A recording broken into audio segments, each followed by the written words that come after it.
Ospreys now, of course, trying to uphold the pride of the Pro 12. We've never had a European Cup quarter-final lineup without an Irish, Welsh or Scottish representative. And we're underway.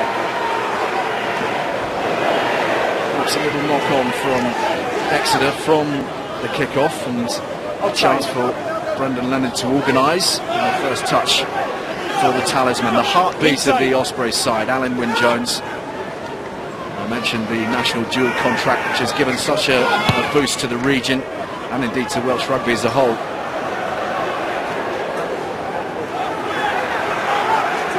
Taken in by Yendall, club captain this year. Callan Dickey still unavailable at the moment to Rob Baxter, but he will be joining England, and the opening penalty has gone the way of the home side. We should see the intent here from Exeter as well, very kickable from the 10-metre line, particularly in these conditions for Steenson. What are Exeter come here to do? Looks like they've come here to play some rugby.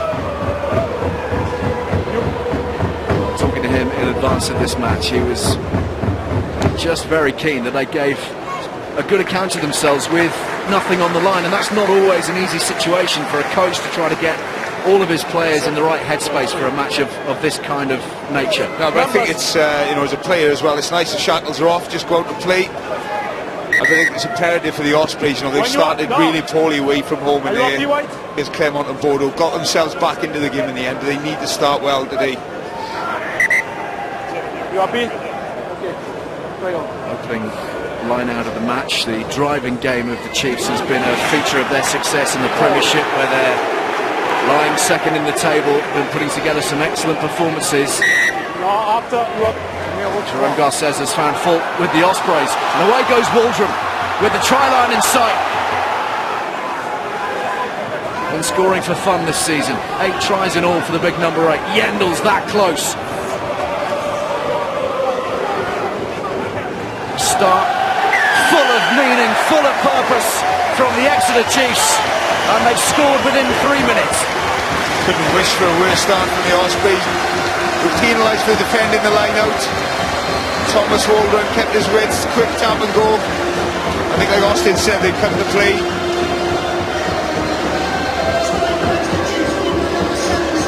Yeah, he knows where the try line is, Thomas Waldron, doesn't it? This is never going to anyone else. White line fever, he's certainly got. He's had it for the past 2 years. Yeah, too early. He gets Exeter on the front foot and they drive over. It's a great start for Exeter. There's also been a great start for Clermont. I'll show you that in a minute. Yeah, we'll be bringing you all the tries from France. Don Armand looks to be the man to be credited with the score.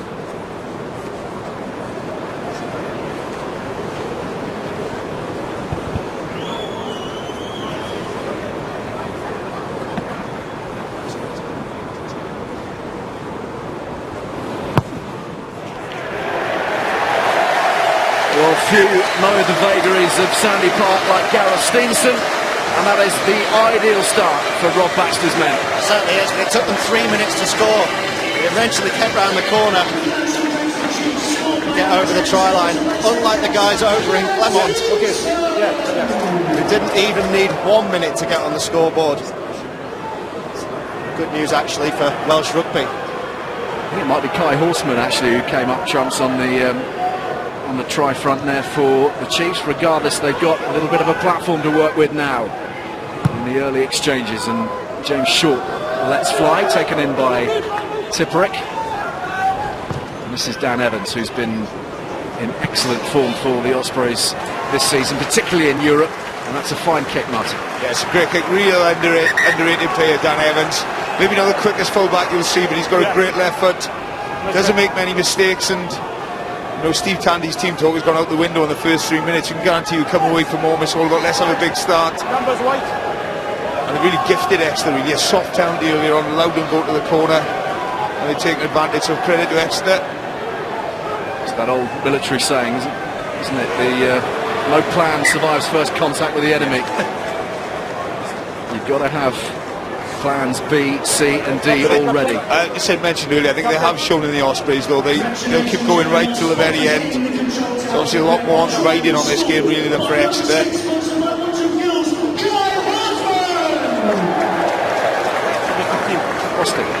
Well, there's been a good start here, but not quite as good as it's been over in Clermont. There's an early try for Jonathan Davis. They're getting the 7-0 lead, and then Nakataki manages to score to take the lead to 14-0, and there's only been 3 minutes gone. So those people that thought Bordeaux could win over there were somewhat misguided. That is going to be an absolute cricket score there today. Nakataki on target for Clermont. An inconsistent campaign, of course, yet to get across the line and win themselves the big one. No stability here. And so close. No. So scrum time. And for the Ospreys, a change in the front row this week with Dimitri Ahit on the tight head, the Moldovan prop, who's been so successful for them this season, has become very, very popular, Martin, hasn't he? They're calling him Dimitri. Yeah, he's come from left field, really. Everybody questioned why the Ospreys signed in a Moldovan tight head prop, but he's been outstanding in the loose as well. He really does get round the park. And somebody pride themselves on the Ospreys' scrum. Good pick up here from King, and Leonard is tearing towards the try line. The tackle is a good one from short. He's not making an awful lot of effort to move away. And perhaps was lucky to get away with that for the time being. I think Jerome Garces is on his case though. Bigger, caught early by Armand. And Exeter know they've got to shut him down quick this afternoon. He is the puppeteer. Matabesi, once of this parish, of course, spent a couple of seasons down here in Devon. Leonard.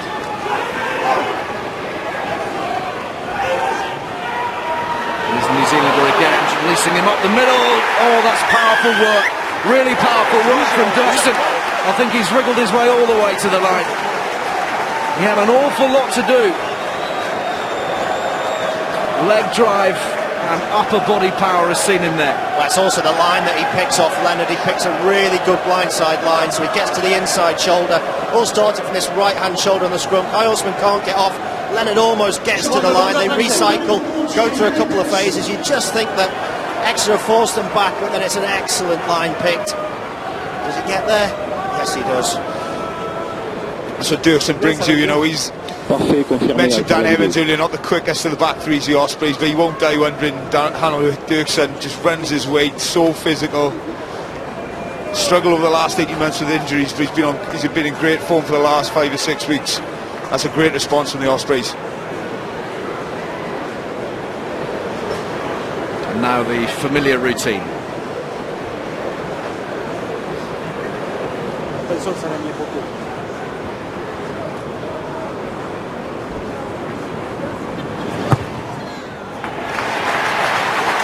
The full 7 from the Ospreys. There's the response from Steve Tandy's men. He's looking pretty calm.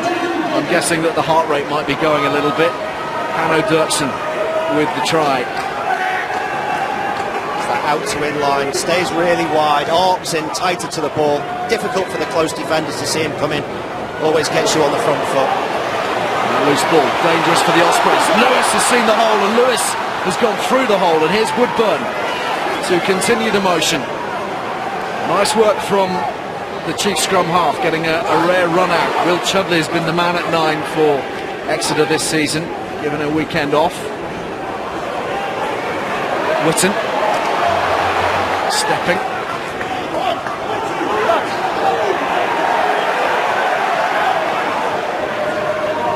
Yendel feeding Armands. It's pulled 2 as it stands, a little early for the permutations as the Chiefs attack once more. Campagnolo snared by Tipperick. Really good tackle.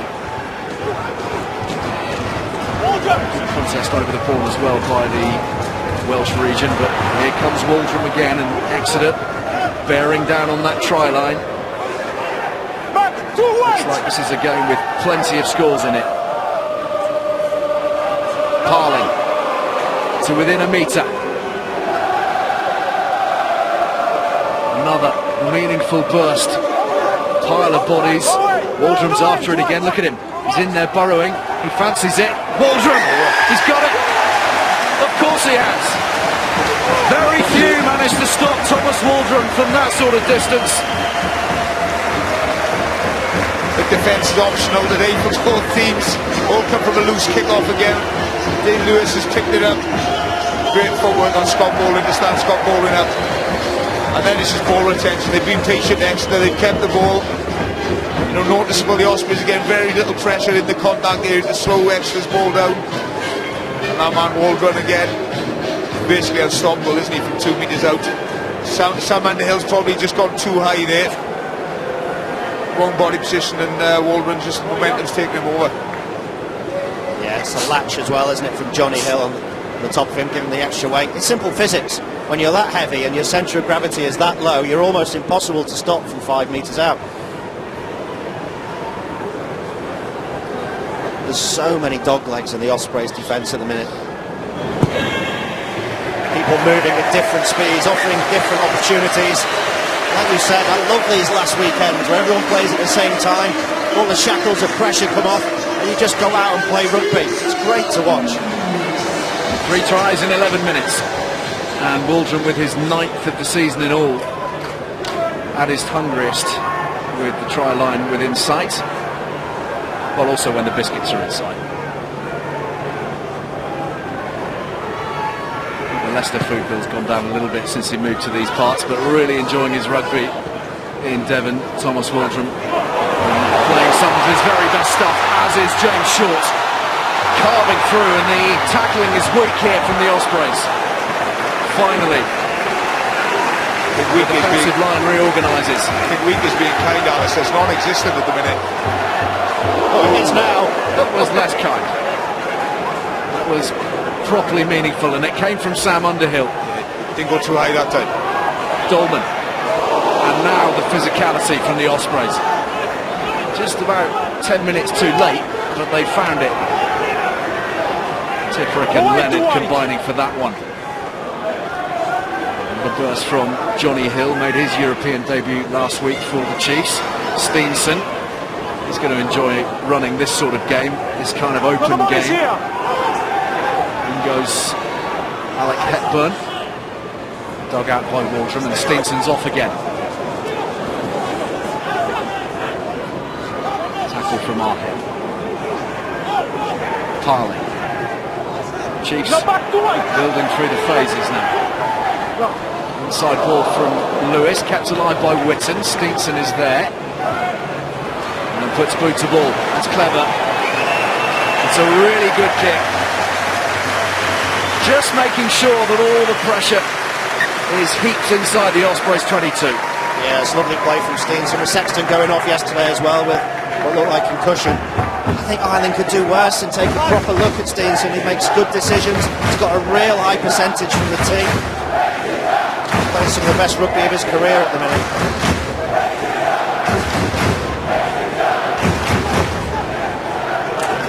First line out for the Ospreys. Not clean, but tidied. Leonard to the rescue. For the All Black scrum half. Played a really physical game last week, Leonard, against the Claremont side. Really looked like an auxiliary flanker last week.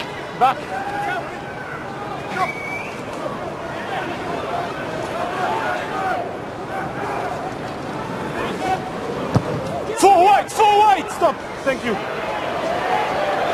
Woodburn. Dolman. Well met by Underhill and Matabesi. Armand. Waldron straight through the middle.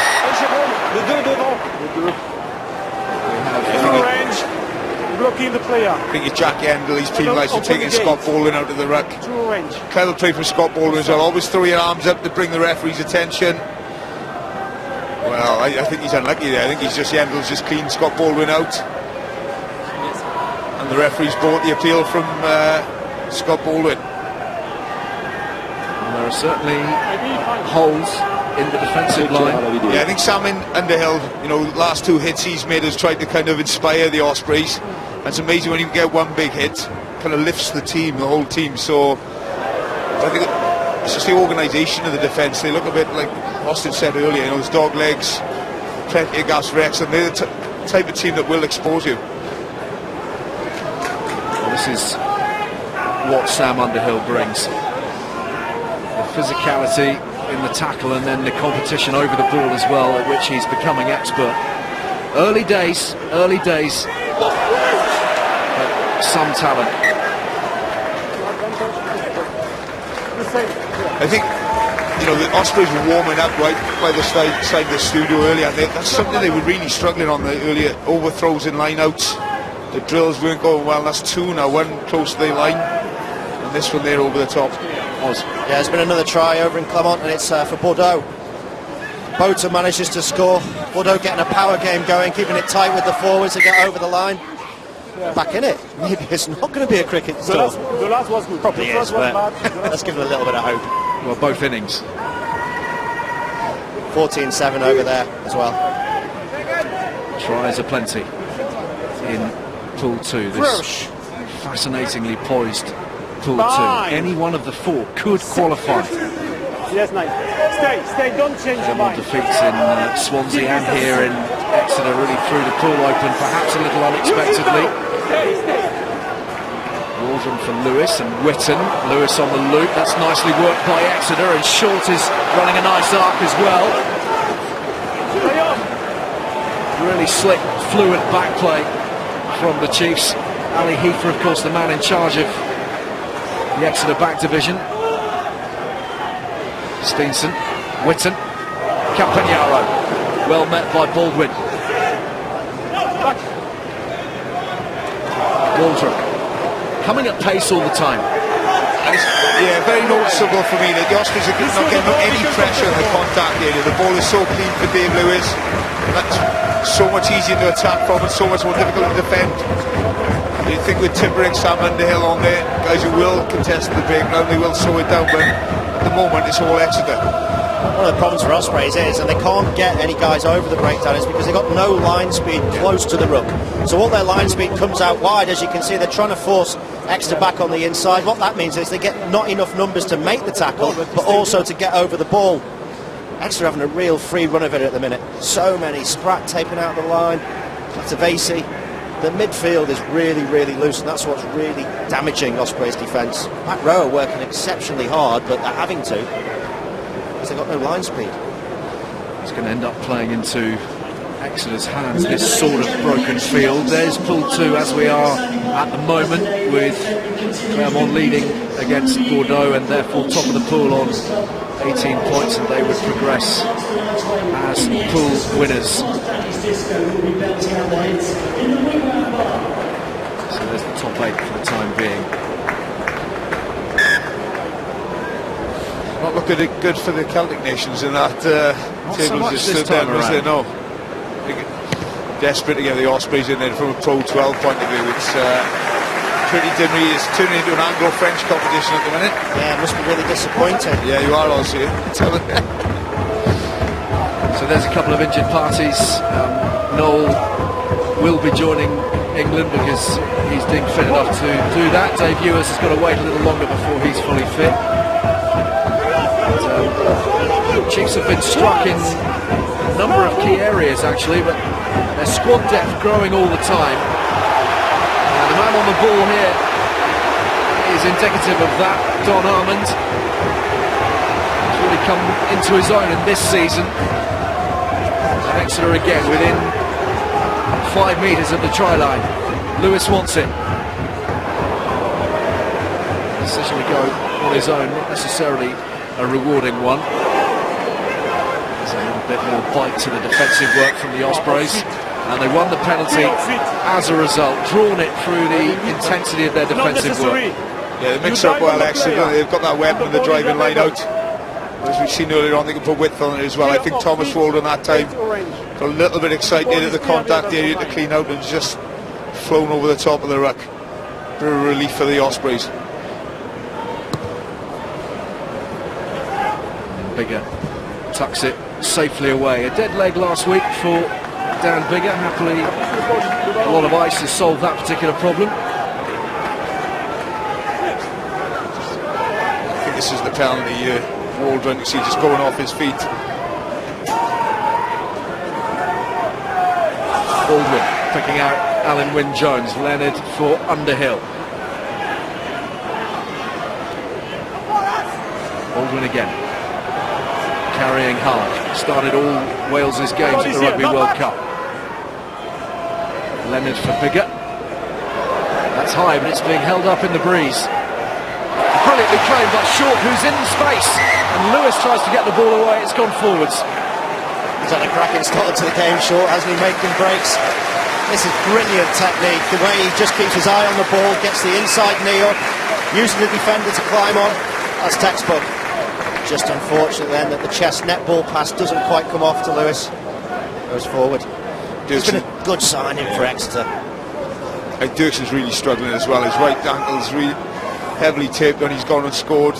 It just seemed on that chase from that kick from Bigger, then he was hobbling out. Okay, good There's a attitude. try scorer, Hanno Dirksen. Comes from good stock. His uncle played for South Africa in the 60s, played against the British Lions in 67. Wales qualified though now, Hanno Dirksen. Sit.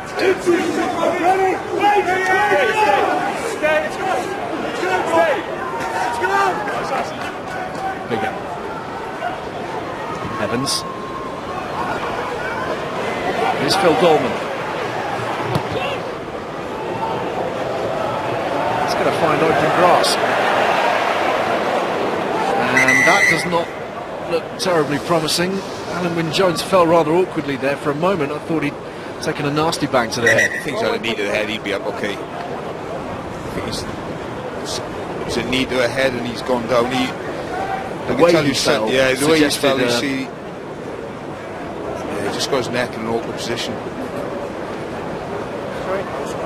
He is one man the Ospreys cannot afford to come off that target.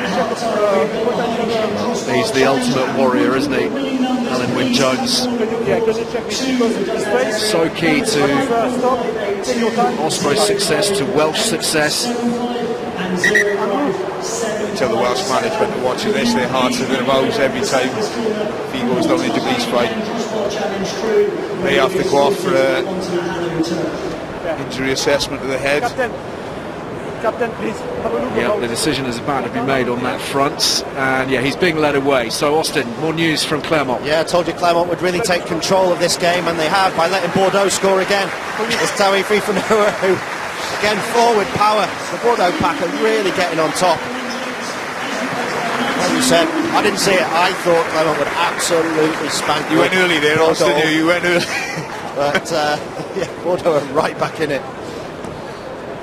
Still an hour to go, and in the meantime, Rory Thornton is onto the field in place of Alan Wynne-Jones just for the time being, while the head injury assessment takes place. And a little bit of taping required for Lloyd Ashley as well, who's been excellent in this campaign, top tackler in the Champions Cup for the Ospreys in this season, made 23 of them last week, and he's been something of an unsung hero, Martin, hasn't he? Completely is. Obviously, when Alan Wynne's in the second row with you, Alan Wynne-Jones seems to get all the plaudits. Lloyd Ashley, real unsung hero, young player, huge future, just a real grafter, does so much hard and unseen work for the Ospreys. Dirkson's. Yeah, Hanno Dirksen looks like he's struggling. You might have to call it quits. So Sam Davis is on, and that is a hugely disappointing moment for Dirksen, having scored his try and looked so threatening in the early stages.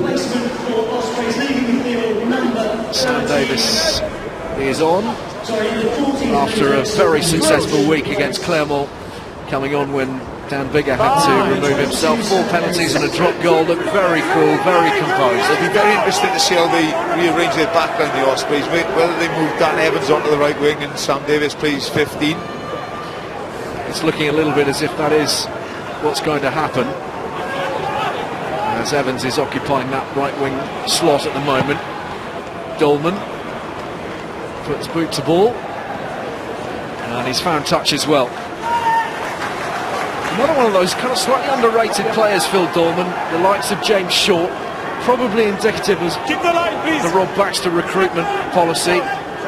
He's seen something that perhaps other coaches haven't. You know, from the outside, you just look at Exeter in awe. You know, what they've created down here is a fabulous squad of players now, and I think they are strong enough as a squad. You saw what they've done in Bordeaux last week to get to the quarterfinals. And that ball secured by the fingertips of Lloyd Ashley. Leonard is going to launch to the short side. James King.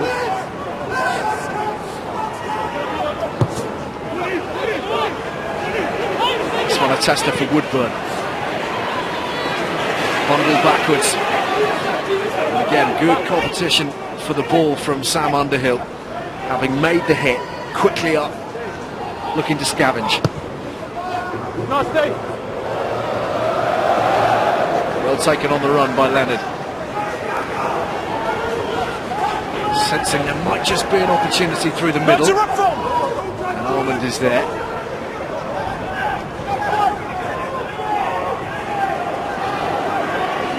Spratt looking to release Walko's.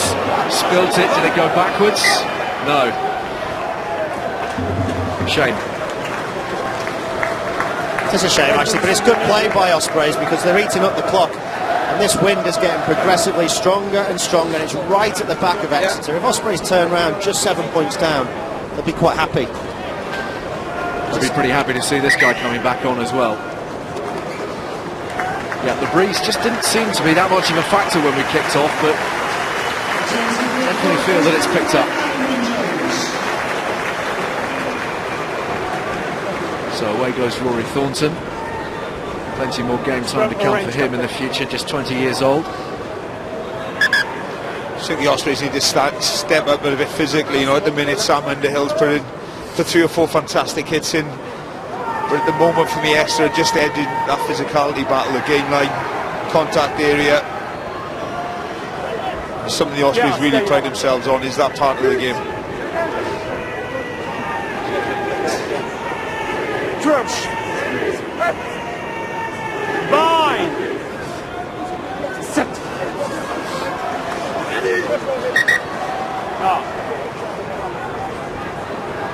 No.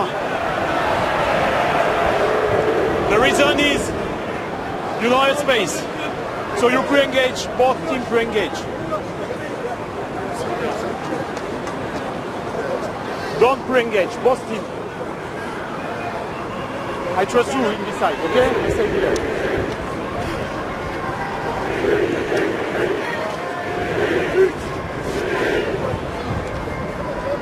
Paul James on the Ospreys loose head.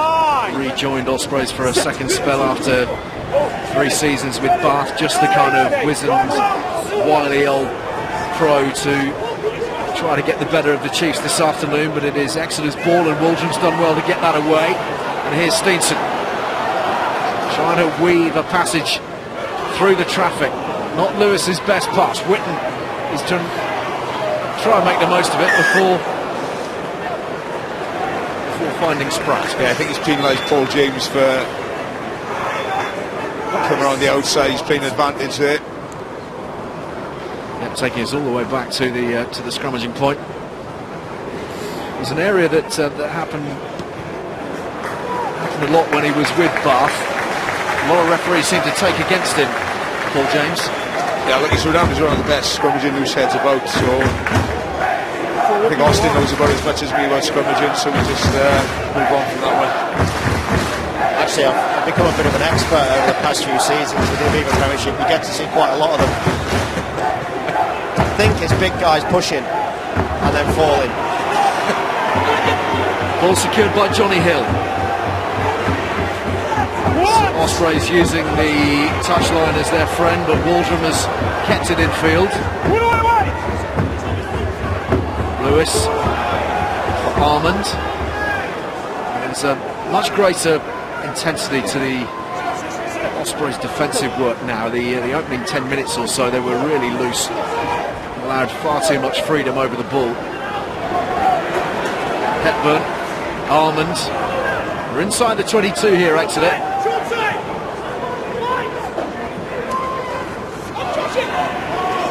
Hill. Lewis. Waldron. Taken by Matavesi. Quickly onwards from Horseman to Short. Sam Davis makes the tackle. Almond again. Julian Salvi given the weekend off this time around.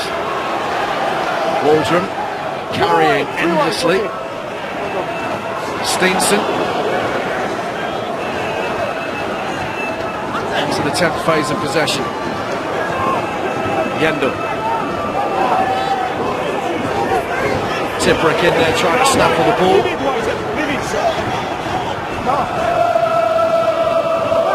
Waldron again, as the crowd find their voice. Hepburn.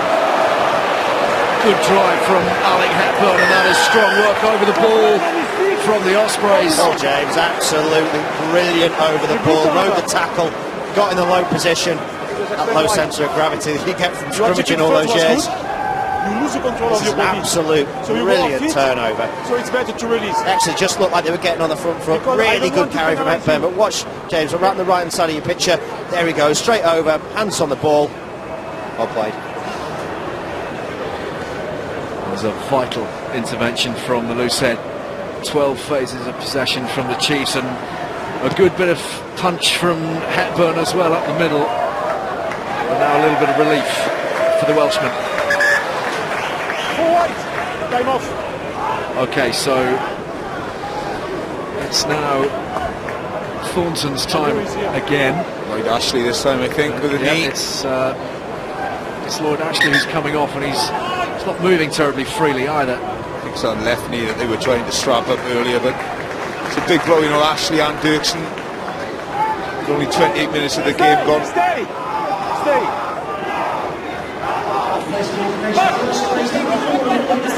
No more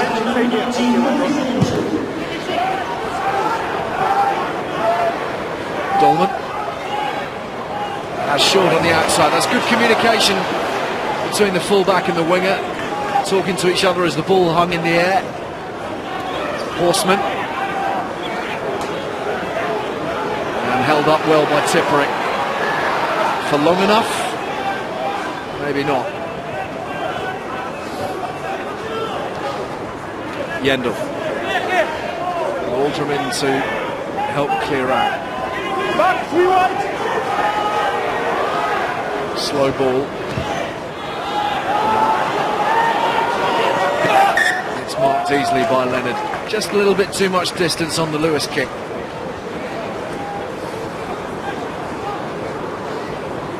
Much better from the Ospreys in defence, so physicality. Tipperick holding up Horseman.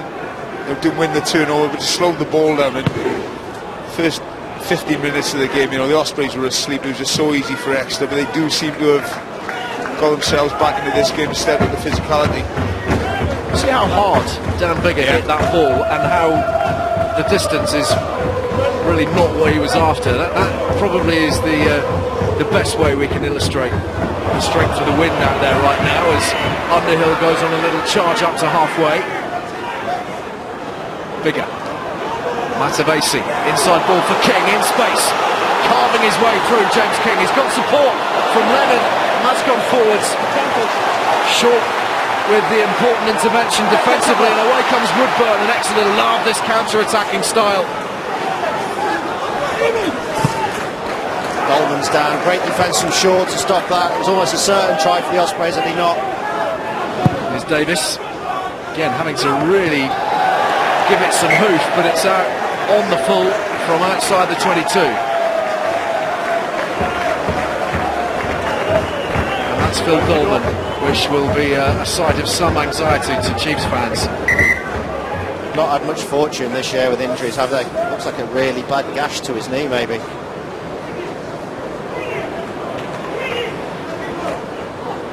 Some big names have gone down, the likes of Mitch Lees, Damien Welch, Henry Slade, Dave Ewers, Jack Knoll, Luke Cowan-Dickey, and no matter how deep your squad, you're going to really miss players of that kind of calibre. Dolman, we can add to that list. So that's how we are at the moment in Pool 2. Yeah, let's blow up now, is it, and go into the quarterfinals. We take the Ospreys on top. I say this wind is going to play a huge part, particularly with guys like Dan Bigger and Sam Davis. He's taken a knee, hasn't he, into the sort of appendix area, lower rib.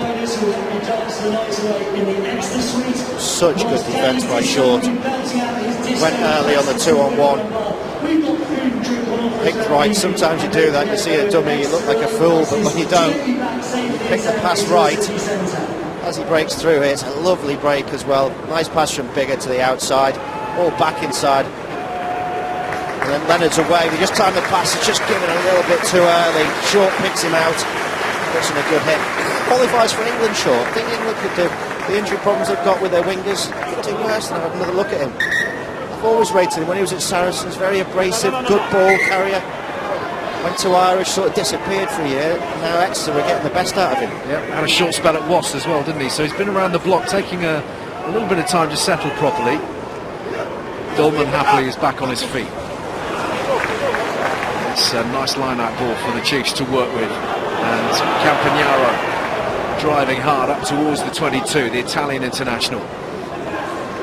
Hill for Lewis, who perhaps wasn't expecting it, and it's been stolen by Paul James, who's really putting it about. Bigger. Tipperick. Advantage, we're under pressure. Bigger again. Evans. Good hit from Armand.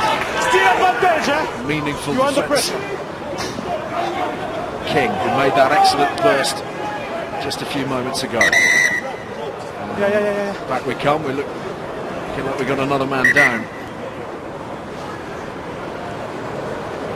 Jack Yandel in some pain. And don't forget at half time, we've got the Heineken Crossbar Challenge. It's been high octane so far. Lots of excitement, lots of space, and some big hits piling in as well. Lots of injuries as well, isn't it? That's Carlin has right on the net there. Escorted onto the pitch by the Heineken Crossbar Challenge crew. I think he might have hit his own man. It's the head clash with Yandel, isn't it? It's right on Jeff Parlin's temple. Jeff, as we know, has had issues with concussion. Had a long spell out last season. It's Ollie Atkins who's readying himself. Signed from Edinburgh in the summer. So plenty of claret. Boss player. Boss player. He might be off for the very least for maybe some stitches in that. Or plaster. Boss player. Yandel off as well. Head full of hair is overrated, isn't it? You know, the guy with no hairs coming, no stitches, the Carlin. Quite a few in now, and that's a deep old dash. Well, it's what you might call friendly fire, the pair of them taking each other out, but that is very disappointing for Rob Baxter and for Exeter. Perhaps they'll be back soon enough once the head injury assessments have taken place, but you do wonder. In the meantime, Ollie Atkins is on in the orange headgear, so you've got a very callow lock pairing there in Hill and Atkins, and Elvis Tayoni is on at hooker as well. Sort of limits your options here from this scrum. Leonard's left-footed, so you can't box kick out of it. Difficult to gain ground, but the Ospreys scrum's been going well. They get a right shoulder, not this time. Dug out by Leonard from King's feet. Little burst again from Davis.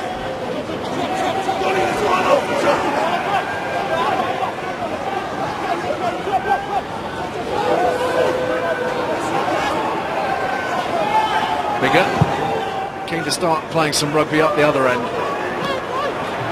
Again, the wind not assisting the Ospreys. I was just going to say, he's absolutely rallied that Bigger, and it's gone nowhere. Armand, Steenson, Campagnaro, nice little shimmy, but again it's gone forwards in contact.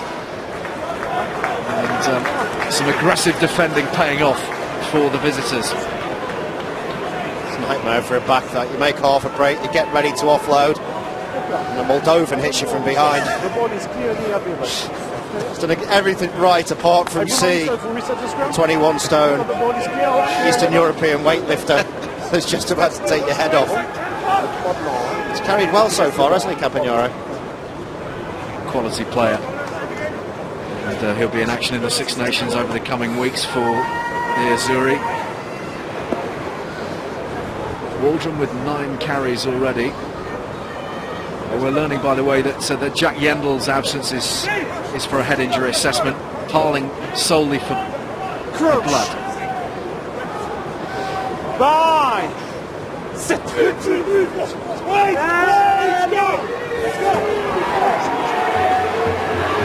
Right, Jeff Harling will not be coming back, we're hearing. Leonard, little chip and chase. Dolman, very calm. Very organised. Interesting to hear Brian O'Driscoll on Phil Dolman. He really rates him. And when he played against him, found it a very, very difficult day at the office, perhaps unexpectedly so. I just think he's one of those players, again, he was at Newport, the Dragons a while back, you know, and didn't quite get a look in there. Never had a sniff of the Welsh position, has he?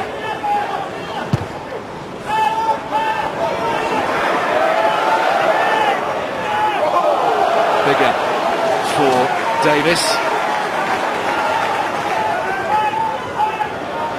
King scooping it onwards to Underhill and Walker. Via the boot of Matavesi. Kept in field somehow, and Waldron gives it a good old thump. And he's done remarkably well. With no angle to work with at all, Thomas the Tank is just showing off.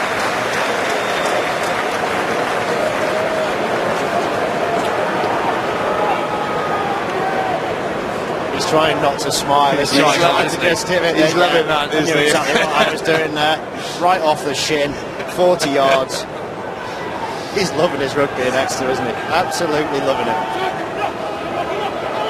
I'll have a word with the Ospreys assistant coach Griff Rees very shortly, but we'll just see how this plays out from the line out. And then Wyn Jones taking the contact. Leonard scanning.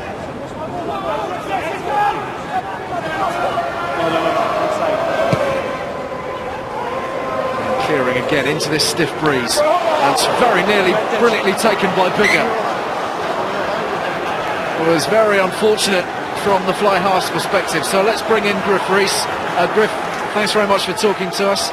What are your initial thoughts as we bear down on half time? It's been very open. There's been quite a lot of spaces, rather too many for your liking, I'm guessing. Yeah, definitely. Our kicking game has perhaps been erratic at times, so trying to navigate the conditions, and obviously the middle third and territorially they've got on top and got a bit of momentum. But you know, in terms of the elements and where we are, I think as long as we settle to half time, we'd be pretty confident going the second half. Yeah, you mentioned the elements. We've been discussing the wind. How many points do you think this wind is worth? I don't know, it depends how you use the ball, and to be fair, when Exeter keep the ball, mind, they're very dangerous with or without the wind. So in terms of us, I think we've just got to win the field and try and win some possession further up the field as well, into how we can pressure their back three. But we've got to have far better usage when we have the ball. One line break we didn't convert. And you've lost Hanno Dirksen and Lloyd Ashley, of course, as well. How significant are they? Yeah, a little bit of disruption, especially with Hanno. We wanted high ball carry numbers off him, especially in the 22. He's picked up one, which has been pleasing to see. And Lloyd gives a fair bit of grunt, but Rory may well aid the set piece game as well. Thanks for your time, Griff. Pleasure, thank you. A little knock on there at the base from Dave Lewis. Has given the Ospreys a shot at it with just a couple of minutes to play in this opening 40. You mentioned the grunt there. I think they're missing Lloyd Ashley in the scrum. I think he's offered them a lot of power. Don't try to crush. Up behind Paul James, and on the opposition ball, they're not too bad, Ospreys, but when it's on their own ball and the pressure comes on the hooker, they're really struggling. Jack Yendel's back. Assessed and cleared. So the skipper restored to the front row.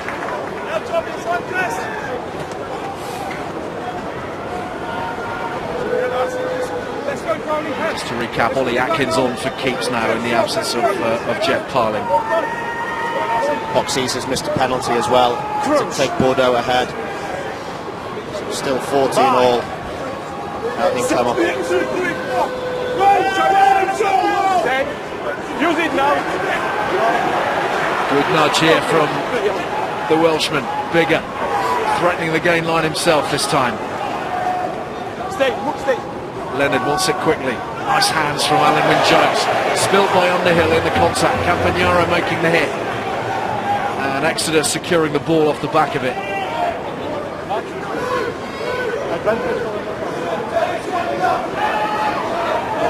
So a little bit of calm from the Chiefs here as Lewis is put under a little bit of pressure by the ref. Sam Davis. Lovely runner to go with his ability from the kicking tee and indeed out of hand. Really balanced runner, Sam Davis. Big future ahead of him.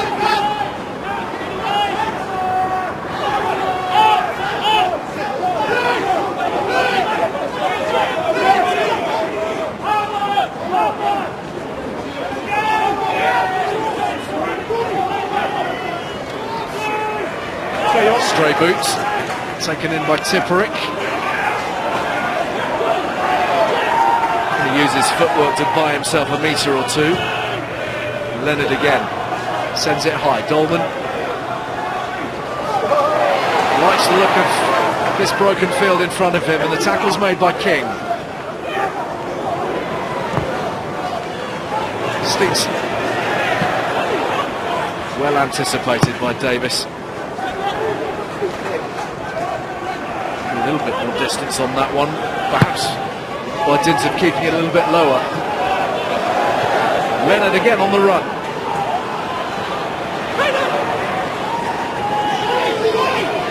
Great to have an All Black to call upon when you lose Rhys Webb, isn't it? Yeah, he's taken a while to settle in, but he's been the last couple of weeks found his form, Brendan Leonard. Forwards it goes. It's very clear. Yeah, good play from the 9. New way side, and the same's happened over in Clermont. Baptistera has put Bordeaux ahead at half time, 17-14. Good job you're not a cricket commentator, isn't it, Austin? So that's the end of the first half here at Sandy Park. We've had a lot of thrills and spills. We've had 3 tries, 2 of them from the Chiefs through Horseman and Waldron. Dirksen for the Ospreys. 1 or 2 injuries to take into account as well. At the break, with Henry Slade here on BT Sport to talk us through everything at half-time. It's Exeter 14, Ospreys. Second 40 awaits. But while we enjoy what's ahead of us imminently, let's get you excited about something coming your way on Thursday at 7:30 on BT Sport. Rugby Tonight Extra for your viewing pleasure. Looking ahead to the Aviva Premiership as that kicks off again next weekend, of course. But now it's over to the second half, and it's going to be massive. Marty Williams, Austin Healy, Lance Rikin, back over to you. 40 minutes to decide pool 2, the pool that just keeps on giving. As you mentioned, Sarah, any one of the 4 can still qualify for the quarterfinals, and Bordeaux's exploits in Clermont really stirring things up, keeping the Chiefs in the hunt as well. Bonus point win here for Exeter, denying the Ospreys a bonus point, and a Bordeaux win over Clermont denying them anything more than 1 point means that Exeter are through. Hope you're following that. It's clear as mud. But it should mean that both of these sides are going to go hell for leather in the next 40 minutes, Martin Williams. The one thing make things a lot easier is just the Ospreys win, because then they are through. So I think the destiny's still in the Ospreys, in their own hands. Very much so. I think to go in within just 1 score, very much still in this game. And with the wind in this second period, Steve Tandy's man, as Leonard feeds it away for Underhill. Bigger, Spratt, Davis, Tipperick.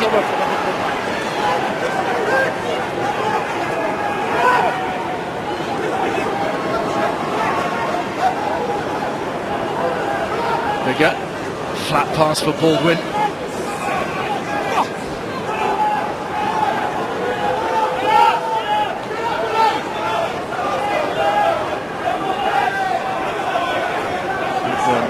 Coming through the middle.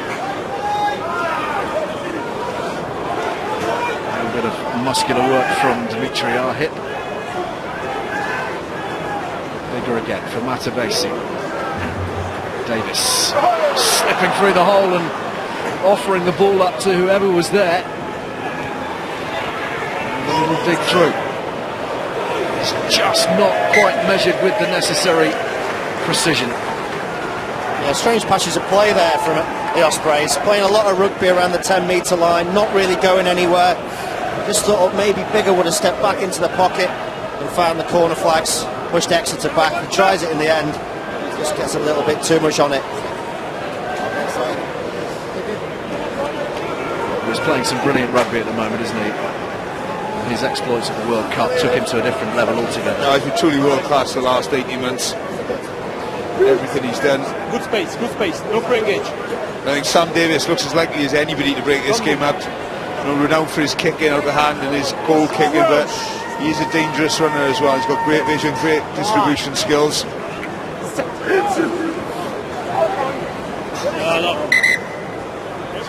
So this an area particularly keenly contested in that first period. Don't find the stability before after Chiefs at the outset seemed to have the best of it. But then the Ospreys came storming back towards the back end of the half. Yeah, it seems to be on this side, Paul James and Alex Brown. Like Austin said, just big men. The last thing they're going to do is want to go backwards, so they will do everything in their powers to wheel around the side, stand up.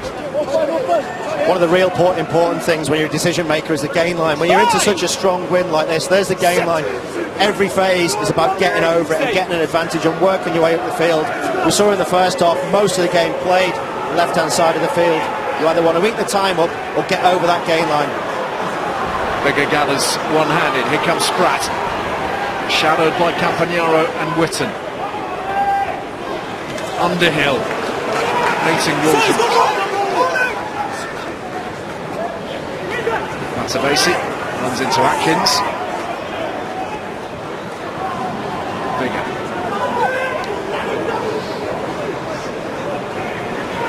Davis. Underhill. Steenson trying to rip the ball in the tackle.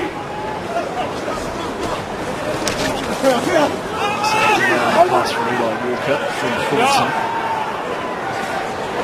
Leonard. Good work from the scrum half. Real punch now from the Ospreys. Wind behind them, tails up, qualification on the line.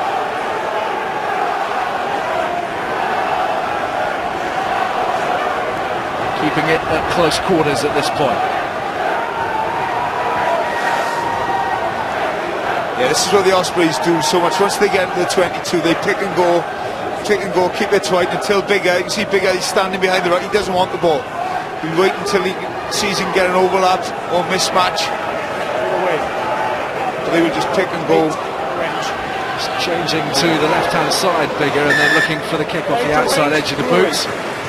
The penalty awarded. Yeah, he knew had a freebie. Kicked to nothing there.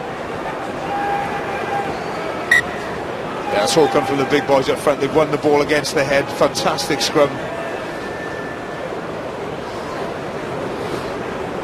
He's a physical 9, Leonard, isn't he? Yeah. Doesn't mind mixing it with the forwards. Gets involved.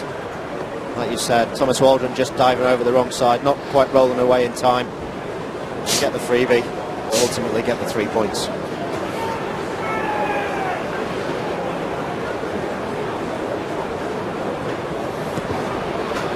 $20 points against Exeter on that rainy night in November for Dan Bigger. And 5 to his gun this afternoon, I should say. The Ospreys back within 4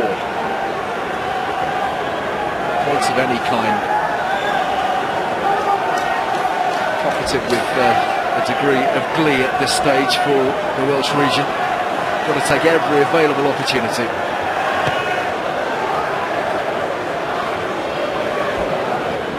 Bigger. Snared by Witten, who was up very quick. Really good chase from the Northern Irishman. And Exeter making life very difficult for the Ospreys on the ground, seemingly too.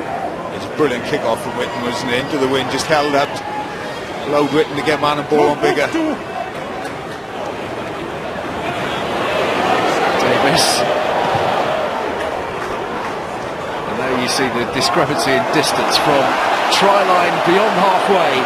But here is Thomas the Tank Engine Campagnaro, an altogether different kind of runner. Horseman inside the 22. Quick ball for the Chiefs. Yandel, Steenson, Johnny Hill, Armand, Hepburn on the wide outside. Lewis gathers, and defensively Underhill has produced the goods.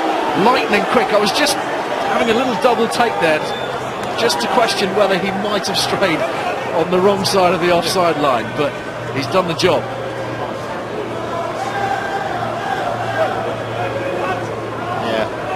Underhill picked out the ball carrier really early, didn't he? Steps out the line. Hits Brown very hard. I think the fact that Dave Lewis has taken a couple of steps before he's passed the ball just makes it look as if Underhill is offside, but he's not. The ball was in Dave Lewis's hands, and he has led the way, in fairness to Sam Underhill today, physicality-wise in defence for the Ospreys.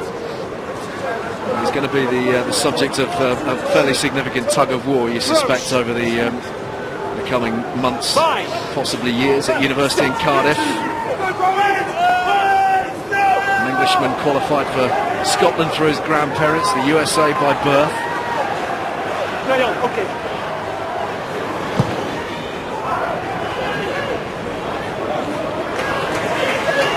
Phil Dolman.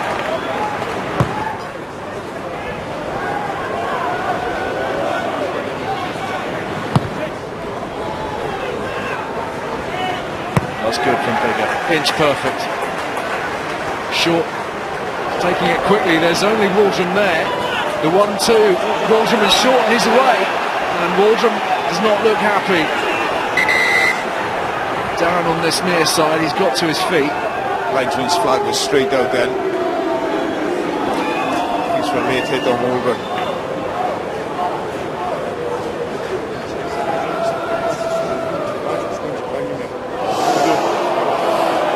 Yeah, it is late. No doubt about it. The question is, does he wrap the arm? Yeah, it's a yellow card all the way long. Scott Baldwin is off to the bin.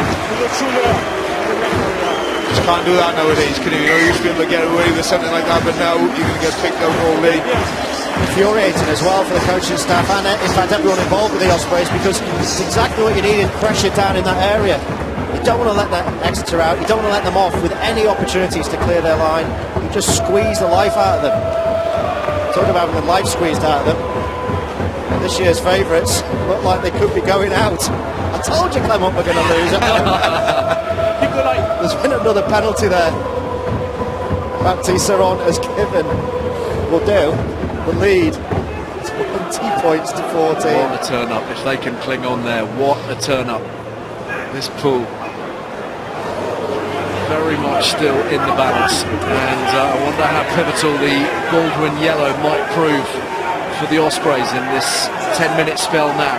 Exeter must try and capitalise. Lewis breaks away. A little fumble on the ground.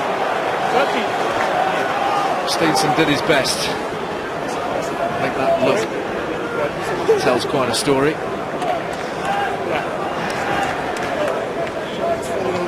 So Sam Parry's going to have to come on for the scrummage. 15 white. Who's going to be the man to make way? Dan Evans 15 is apparently the one who's been singled out. It's interesting in the morning game. It used to be a given that one of your flankers would be pulled off if front row man goes down, but a lot of sides now are pulling the back off. Make sure you got your full complement in the pack, and obviously a hooker, such a specialised position, you've got to get a hooker on there.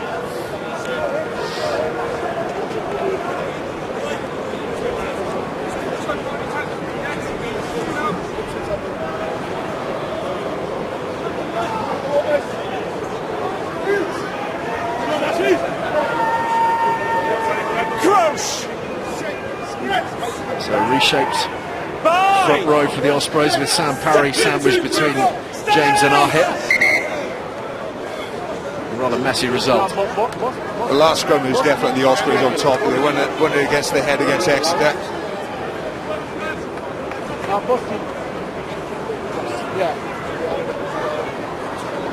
Yeah, take more space. Yeah, okay.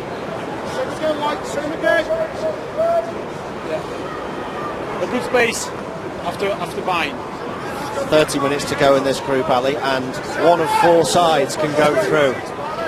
Incredible. I hope Sarah's got her abacus. I hope it's not Bordeaux, because she really struggles to say that. She doesn't struggle with it, she just gives it a little Welsh flourish. Leonard, bigger, Matavesi on the crash ball.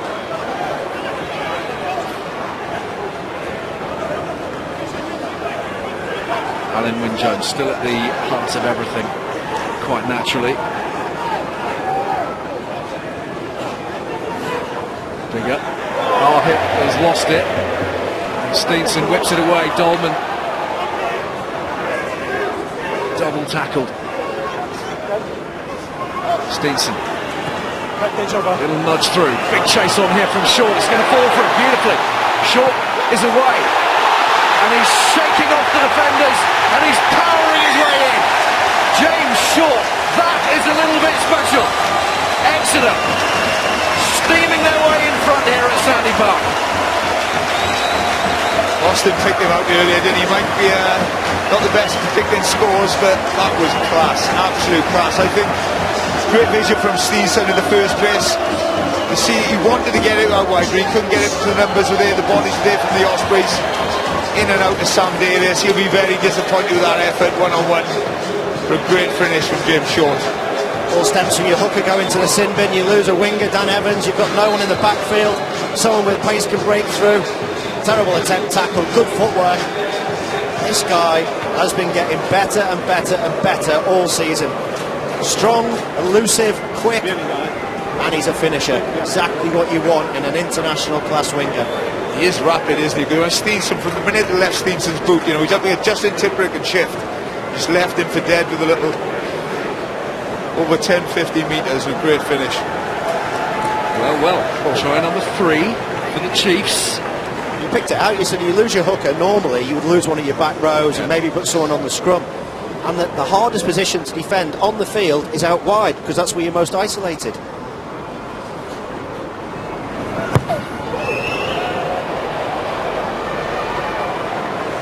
not quite the full compliment this time around, but James Short profiting from a beautiful little kick through.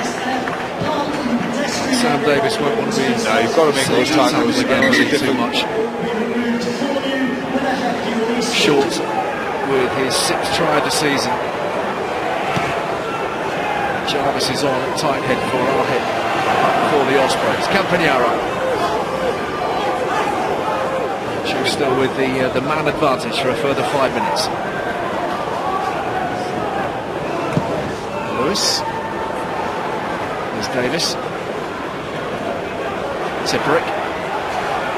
Amazing, isn't it, how the game has this habit of biting you on the backside. So brilliant last week, Sam Davis, and then one rather costly error here. Matavesi chancing his arm, and Dolman has read it nicely. That looks a little bit high. The advantage is with the Chiefs here for the knock forward rather than the high tackle. Horseman to Steenson, Campagnaro. Again a little high. Taken on by Armand. Jerome Garces isn't overly fussed, and the ball punched out of Armand's hands. It's a tricky one for Steenson. Not a whole lot he could do with that. Look at this from Tipperick. It's clever from Tipperick. It's a knock on though, isn't it? Let's go back towards his own. And we went goal. back. Yeah, went backwards. Yeah, so. Sorry, I was watching something that's going on in Clement. It's quite interesting. This group just doesn't give up. been a try in Clermont. I'll tell you about it in a minute. Oh, you tease. 18 white. Chiefs, meanwhile, protecting their line with some care. 5 white. And Waldrum shielding the ball for Dave Lewis here.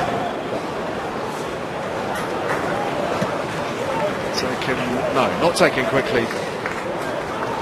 Tippett's been on the right wing, I think, at the minute. Yeah, it looks that way.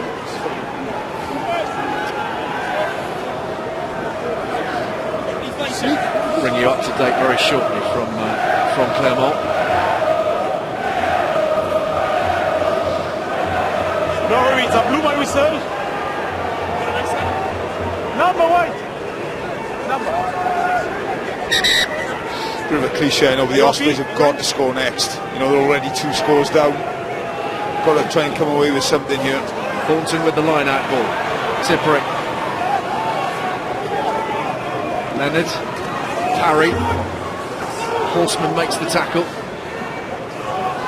Bigger. Spratt. Well handled by Whitton.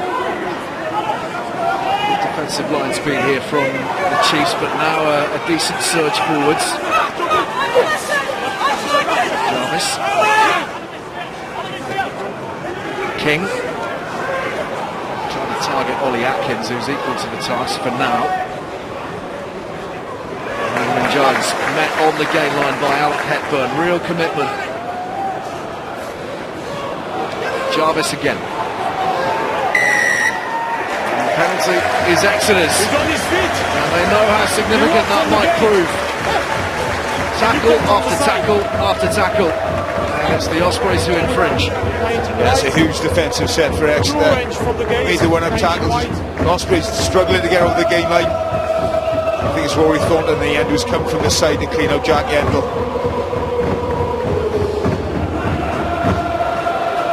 It's nearly your turn. It's nearly your turn. I'm nearly ready, Ali, I'm nearly ready. The ball's in touch eventually. Off you go. And Clermont, well, they're back in the lead. A try from their captain, Damien Shuley. Carries over, secures the try. Para kicks the conversion. And Bordeaux are down to 14 men. Oh, yellow or red? Kepu, yellow card. Just 3 tries for Clermont. 3 for Clermont, 2 for Bordeaux. So Clermont back on top with 18 points. Ospreys for the moment without any points at all. Out of losing bonus point territory, but they know still with a win, if they can conjure it in the next 23 minutes, they will be through. 16 wide from the gate. Yeah, that was great work from Sam in the hill again. He's gone low. Brought Horseman down early, and Sam Parry's got straight over the ball to win the penalty. I think Bigger wants to go for the post here. Yeah, he's going to have a crack at that from 50 metres. With the wind, I don't think distance will be the problem. Yeah, I think as well, you got 30 seconds left for the sin bin. Don't look at it here. He has a great tackle from Underhill. Gets Horseman down early, which is so important for it. Allows the man coming in to contest to get over the ball. Great work, Sam Parry.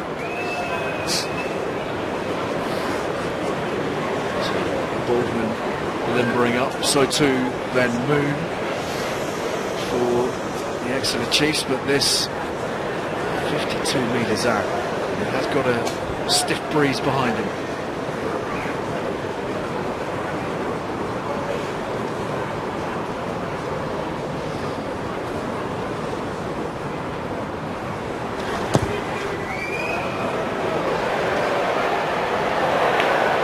Quite. Just seemed to drift away to the left quite late. But it has at least eaten up the clock, and so the Ospreys restored to 15. It's just dropped underneath the crossbar. Fine margins. Alec Hepburn's off, replaced by Ben Moon on the loose head for Exeter.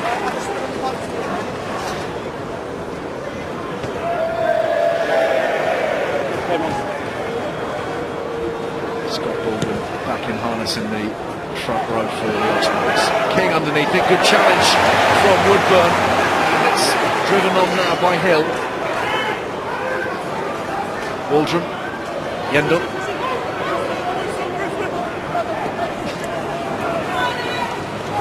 Steenson driven back hard. Lewis, Armands, good offloading. Waldron, Whitton, hard and straight, and into Leonard.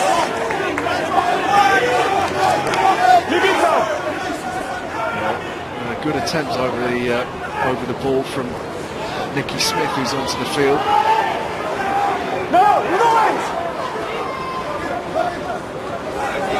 Hill.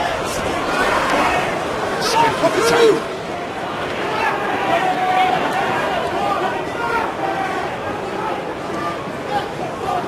Steenson. Campagnaro. Good work from Matabesi in defence. Looks like he might have taken a bang to the head in the meantime. Yendel. Moon.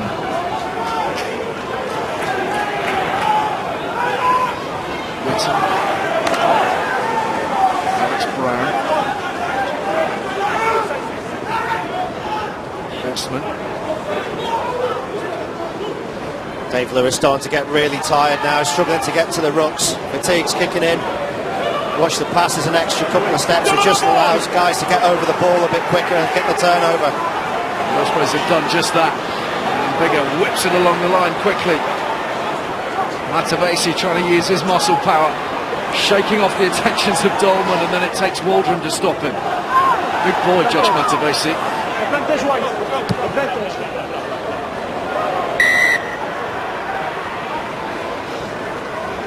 Yes. We're going to play a long advantage. We play on the scrum mark. You mentioned the situation at 9 for Exeter.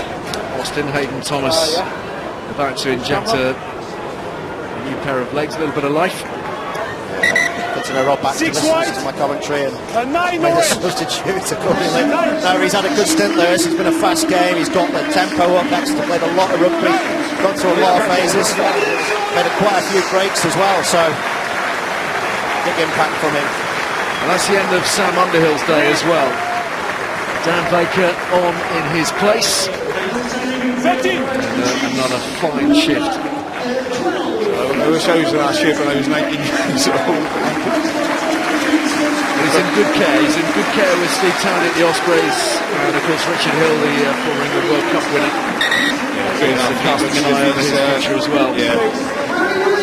He does look like he's an international. Which one we'll wait and see, but quality player Sam Underhill.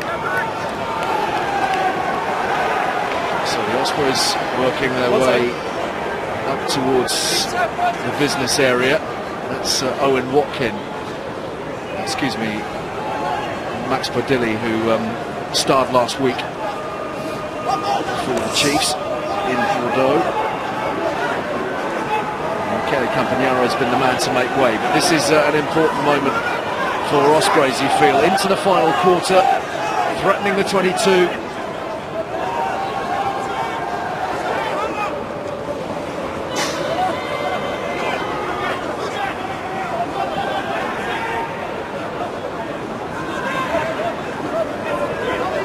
First side of Dan Baker. Thornton. Bigger. Matabesi. Trying to bulldoze away through the middle. Baldwin Sullivan.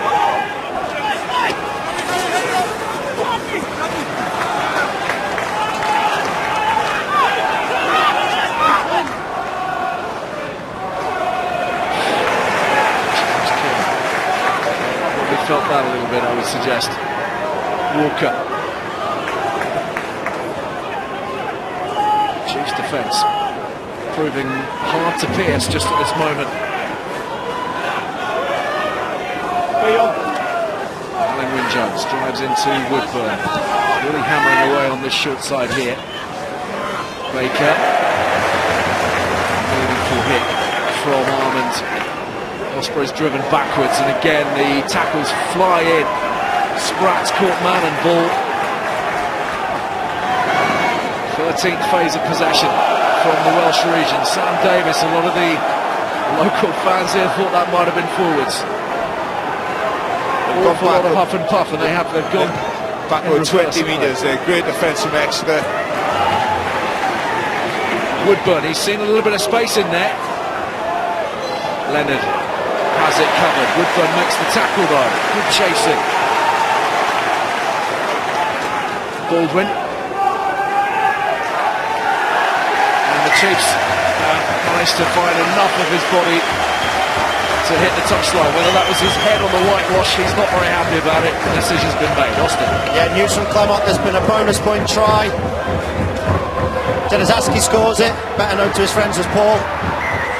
They go over, 4th try, and as it stands, that would mean that Clement are definitely through. And everybody in Northampton now supporting the Ospreys, because they need them to win if the Saints are to go through as well.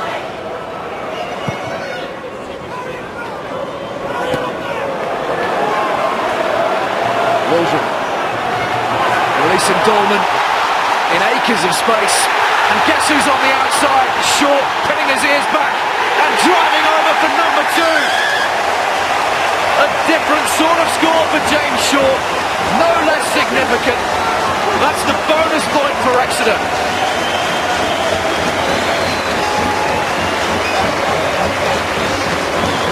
Loving his rugby once again down here in the southwest. Waldron with the initial adventure, Dolman on a little excursion, and then Short, who had, again, plenty to do, and Bigger couldn't stop him. Ball made by the line at Dolman, nice pass from Waldron, but the way he steps back in, Dolman, means he stands up the defence, giving Short the one-on-one on the outside, he puts the pedal down and has the strength to get there. Made by a really clever line from Dolman, stepping back against the grain, stopping the drift defence, giving the space on the outside. Really cute, clever little ball from Harry Williams as well on Matavesi, just allowing Dolman to get on the outside with a really narrow kick chase defence from the Ospreys. They'll be desperately disappointed. It's far too easy for Exeter.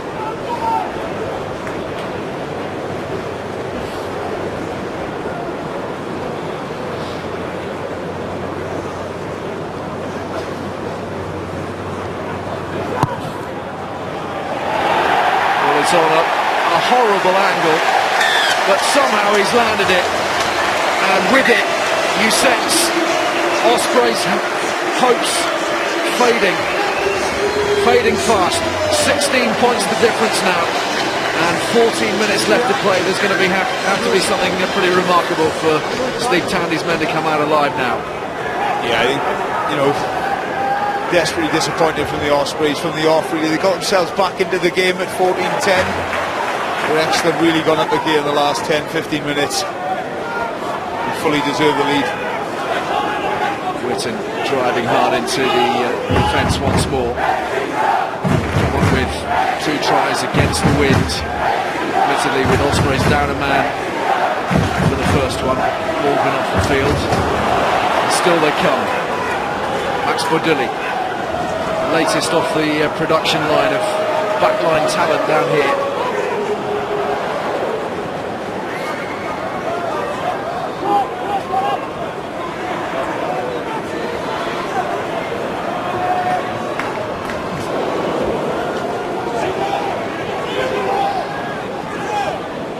Thomas. Blast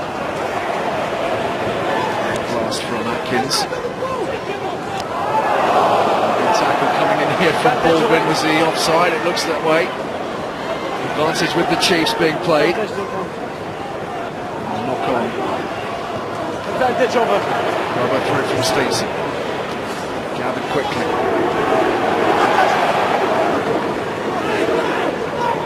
Tom Haberfield onto the field now at the scrum half for the Ospreys, and it's Tipperick. Haberfield, oh dear, got in a tangle with all the legs at the base. Nicky Smith, I think it was, who obstructed the pass away. Just really struggled this afternoon with an attacking game of the Ospreys to get over the gain line, to create any chances really, apart from the Hannah Dirksen try early on. Exeter really been in charge of defence. Trying to work it wide, and Davis one-on-one with Dolman.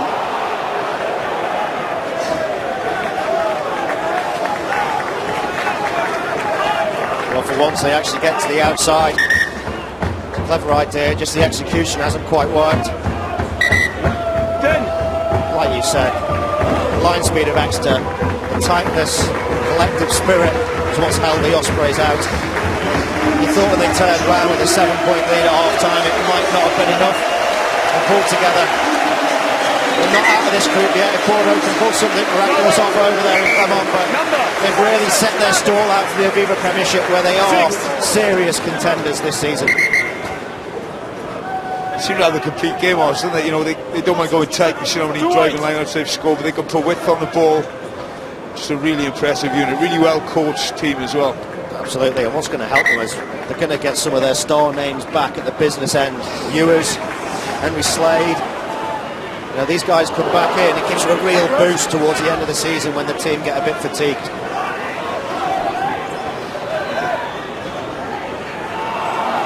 Will Hooley onto the field for Gareth Steenson, joined from the Saints in the summer. Sam Parry on permanently now for Baldwin at hooker for the Ospreys as Waldron has another blast. And Exeter just controlling the game here, controlling possession, if not territory. Just shutting the Ospreys down, giving them no sniff at all. Whitton, Woodburn.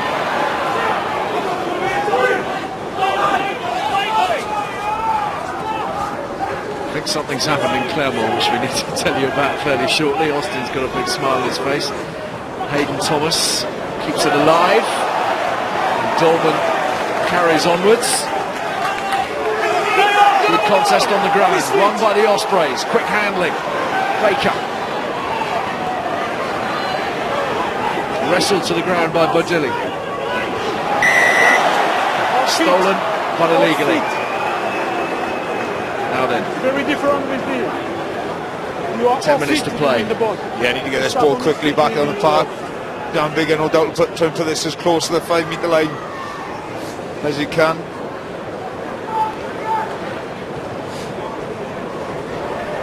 And he's done just that. Austin, what's going on? Well, Exeter are right back in it because Bordeaux have scored. Paul Riva under the posts. They're within 1 point now. This could go any way. Is that 4 tries for Bordeaux as well? That's 3 tries for Bordeaux. 3 for Bordeaux. Congratulations, you're the winner and happy landings. So Clermont, by dint of that 1 point advantage at home to Bordeaux, still on top, still heading to the quarterfinals. Exeter and the Ospreys both on 16 points. Last 10 minutes here, and we still don't know what's going to be happening.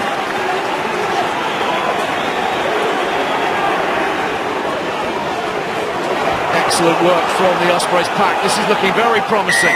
Penalty try. And it's a penalty try. Clearly from the side. Jerome Garces not at all happy with the way Exeter were defending that maul, and he's gone straight under the sticks. Yet another twist. Yeah, a twist, because a losing bonus point for the Ospreys could well factor in as well. Well, right, Oz, you're the mathematician amongst us. It could factor in. My degree in maths was quite easy to get compared to working out what's happening in this group. But yeah, if they come away with 2, the try bonus point and losing bonus point, then they're right back in contention, and it becomes a 3-way head-to-head From the side and collapse. between whoever's on 16 points. And at the minute, that's pretty much all of them.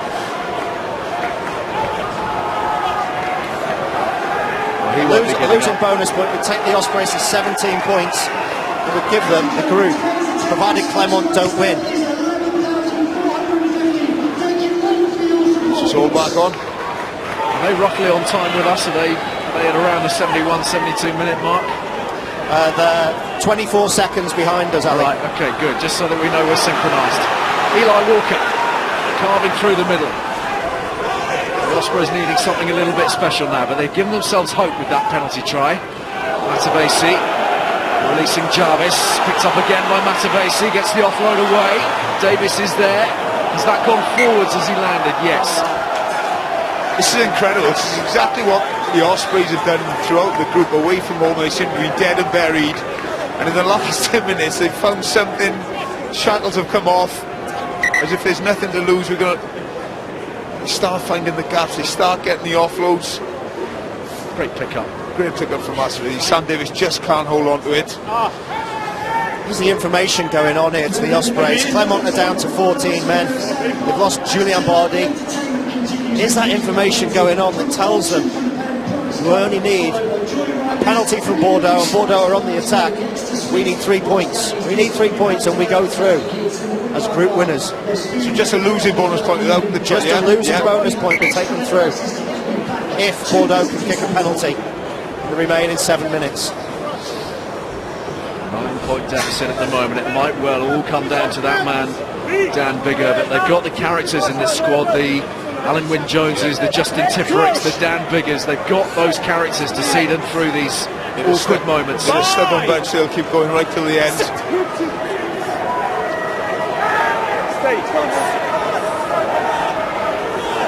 Use it now, eh? Not much to choose between the two on the scrum front. Here's Short again, who's really enjoying his afternoon. 2 tries already. Waldron similarly finding the spaces, getting it away to Thomas. Brilliant offloading. Horseman is there. The 2 lungs beginning to feel it at this stage, you feel. 7 metres out. Pressure on the Welshman all over again. Armand carries hard. Austin's hopping up and down.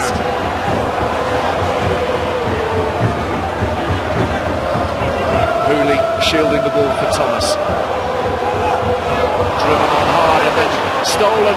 Through the legs they go. The ball punched downfield by Davis. He did that to stay in play then, and Eli Walker was chasing. Right idea, just couldn't keep it in the field. Tom Johnson about to enter the fray as well by the look of things. 6 minutes left. Ospreys 9 points adrift. Austin, can you tell us what's happening? It's going to take me longer than that to work out who's going through in 6 minutes. Because there's been a try over in Clermont. Peter Saili has scored for Bordeaux. The lead for Bordeaux, which is their bonus point try. It's under the TMO at the minute, but I've watched it. The TMO doesn't give it, he's wrong. 17, go back. Exeter marching the Ospreys backwards for the moment. Waldron now minus the scrum cap. Thomas, Hooley. Some desperate defending now from those in white. They need their hands on that ball and soon.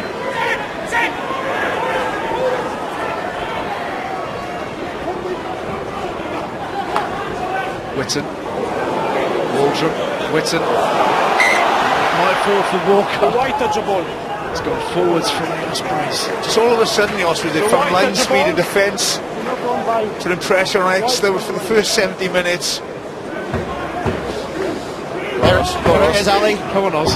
Peter Saili has scored a try for Bordeaux to give them the lead. Pulls down for a dropped high ball from Morgan Parra.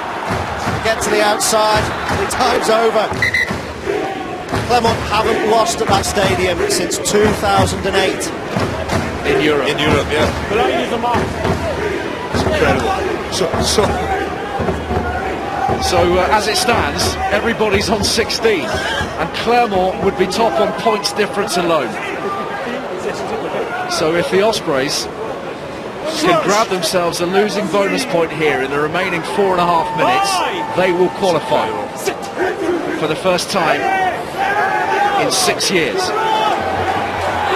3 seasons since we had Welsh representatives in the quarterfinals of the European Cup, but the penalty has gone to Exeter. A really strong scrum from Exeter. I've mentioned it before, Martin. Will the Ospreys have had the message as to what they need to do here? To be honest with you, I don't think they would have. I just think it's a case of just let them get on with the games and see how it pans out. Unless when there has been a water break, somebody's got on there, but Dan Biggar's barking instructions to Alan Wynne as they're going over to the line out, so I'm not sure if the coaches know what's going on anyway to send the message on. If they're anything like an awful lot of people, they might have just seen Clermont against Bordeaux at home and said home win, probably with bonus points. So difficult to work out. We just cannot second guess this tournament. Year after year it throws up surprises and drama in equal measure. Exeter though are intent on snuffing out the Ospreys challenge. Waldrum it is again on the bustle. Building up a nice head of steam here, the Chiefs. Johnson, driven down in the tackle by Walker, but they are closing in. Hayden Thomas, Hill. A try here for Exeter, needless to say, would bury Welsh hopes.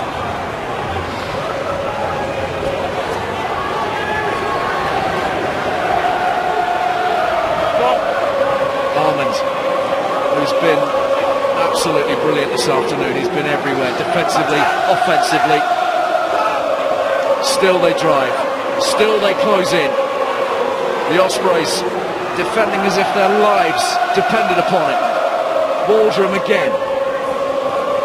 Not this time.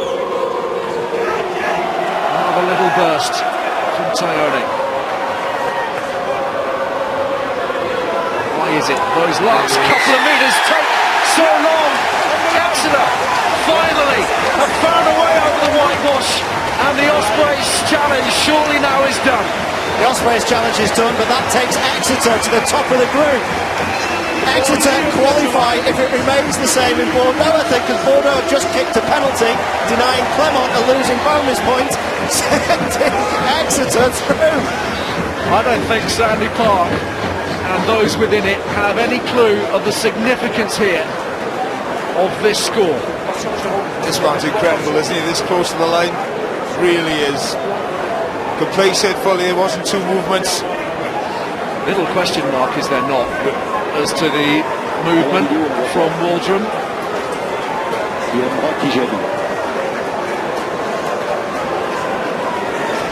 Thomas Waldrum's walking very confidently back.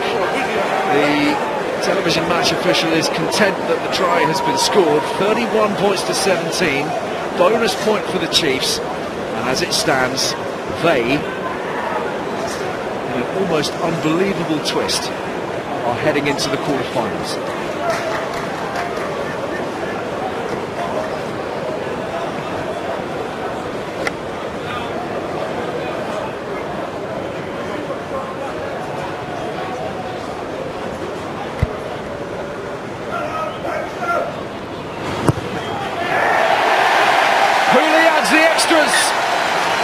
Half a minute to play. Glory awaits. Just had a little chat with Brock Baxter and informed him that they're through if it stays like it is everywhere. It's been a fantastic performance by the Exeter players. No more so than that guy, Thomas Waldron. What a remarkable turn of events. This Champions Cup certainly doesn't disappoint, does it? Unbelievable. How many different swings and ebbs and flows that we had in this 80 minutes alone. Quite apart from all the excitement of the pool stage itself, Exeter have this in the bag. They've got the bonus point win. The clock is red. I wonder how many of them on the field recognise the significance. Ball has been stolen by the Ospreys. Runs into short. Arman helps out. Ready at the last to put his body on the line. Whipped away by Haberfield. It's all a little desperate at this point. But Exeter just had the opportunity to just put it off the park, and for some reason they've gone for the extra carry has come loose. It's just not the way they play. It's ingrained now. It's in the DNA. You've got to play ball.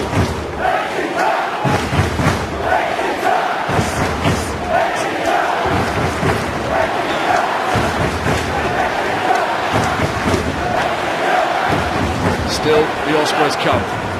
Bigger. Driven back one final time. Haberfield. Morgan Parris just tapped and gone underneath the posts. They don't score now. Lovely pick up from Davis. He did so well. The penalty, the advantage is with the Ospreys here as Walker breaks away. Deep into the red here.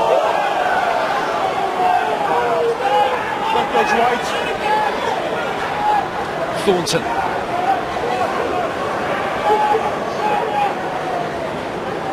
Davis.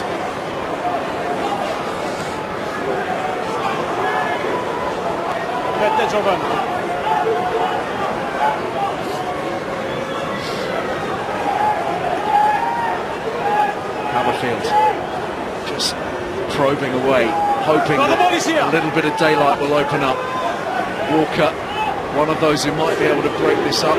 Sam Davis is another.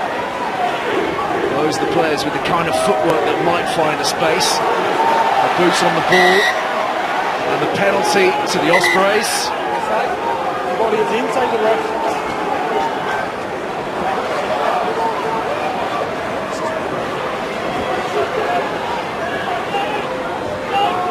Owen Watkin, 19-year-old, off the bench and into the thick of it. 2.5 minutes into the red. A burst from Davis. James King carries it up. Never say die spirit here from the Ospreys, though the game is surely gone. Alan Wynne-Jones doesn't know when he's beaten. Baker.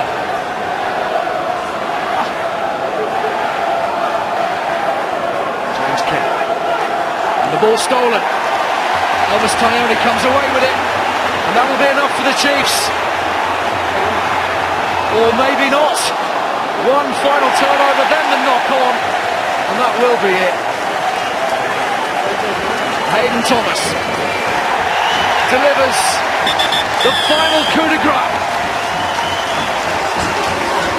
Exeter, with a bonus point win over the Ospreys, have given themselves a chance at the quarterfinals of the Champions Cup. We await the final closing moments between Clermont and Bordeaux. But this pool has just been remarkable. They've done all they can. Thomas Waldron with 2, James Short with 2. Where does it leave them? 33 points to 17. Stunning performance when seemingly they had no sniff at all. They now have a chance. And they certainly do. Everyone's just racking their brains with the rule book. Because it's all finished on the same points. A miraculous game here.